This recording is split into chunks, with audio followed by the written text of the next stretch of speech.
Setengah cawan tepung gandum, 4 suduk mentega, sedikit garam. Kau apa nama tek? Kau malah tepung dengan mentega kena ya? Kan? Me. Bukan di pola jadi bread crumb. Lepas tu satu biji telur. Bilanya dah ya, satu biji kuning telur. Satu biji kuning telur. Ya, bahagian A. Okey. Bahagian B, setengah cawan santan. 2 sudut gula besar ataupun 3 sudut besar gula. Mun mau manis sikit lebih lah. Masukkan dalam Satu. bahagian A tadi. Kau buat sampai jadi dough. Okey, buat sampai jadi dough. Lepas kau roll lah. Potong, aku pakai pisau, aku tulis potong macam mie. Ataupun kalau ada mesin mie pun boleh. Lepas kau bentuk lah perut ayam. Goreng dengan api kecil. Itu aja. Put ayam tu kau buatnya seperti telinga orang Kelabit. Oh, macam mana telinga orang Kelabit? Ayalah macam ni tu, golong-golong put ayam kan. Ni aku nak cari orang Kelabit. Yalah nenek ni yang aku dah sepi ya dengan put ayam. Put ayam tu dah sepi banyak. Sebabnya nyaman dah tinggal banyak tu. Resepi tu diajar oleh orang meninggal nenek ni mari. Tu je yang aku dapat. Yang RM2 ya teh yang dah beri aku kuih sepit teh. Dia nak cuan bulat ke saya. Dan yang beri dengan resepi dodol labu. Resepi RM2 tu teh. Resepi buk aku lah di nak jalan makan lep si tikus ya. Si apa nama teh labu ya. Dodol labu ya aku makan kuali tembaga. Wah, acak tu ya. Hai. Tak lah. Put ayam.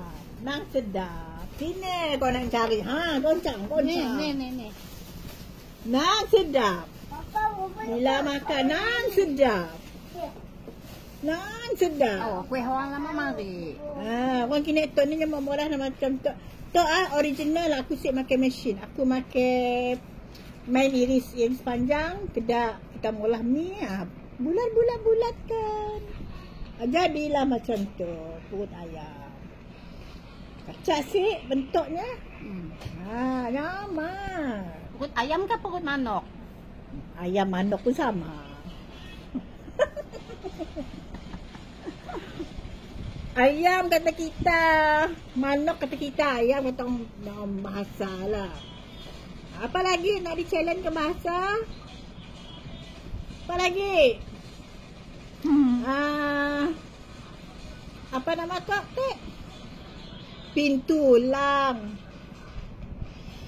tingkap penjan, gadong hijau, angkodok ungu. Ay, cerita pasal resepi. Lain dari ceritanya. Betul lah yang resepi dek. 2,5 cawan tepung gandum, 4 sudut mentega, sedikit garam. Kita adu-adukan macam tu. Bilanya dah sebati, kita masukkan telur 1 biji. Adukannya lagi buat Aduk pok nah. Bukannya main pok tentuk bah. Me. Tentuk lah kita mula kita kata orang. Oh, kita ngeme adunan ya teh. Macam tu lah, naikkannya pun apa nama tepung sembayangnya. Jadi macam mula biskut bread crumb macam tu lah. Dan ya bahagian A, bahagian B nya setengah cawan santan, 3 sudut gula. Masukkan ke dalam bahagian A dan uli. Kita uli kan macam jadi dough. Dah jadi dough. Kita ni dah uli. Orang Sarawak nyebut me lah. Lepas kita ulikan lagi dengan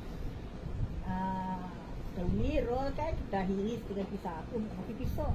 Pakai pisau pengiris. Pisau kah pakai ladin? Lebih kurang sama. Orang kita tu nak makan mesin, kusik semakin besar. Lepas tu kita bentuk bunganya lah. Lain goreng dengan api sederhana. Minyak banyak ke sikit? Banyak minyak. Oh, deep frying. Yes. Okey. Ya, jalan. Lepas mak sambil aku ngoreng. Aku makan. Lagi lah nyam. Wah, patutlah botol dia isi lah, isi penuh.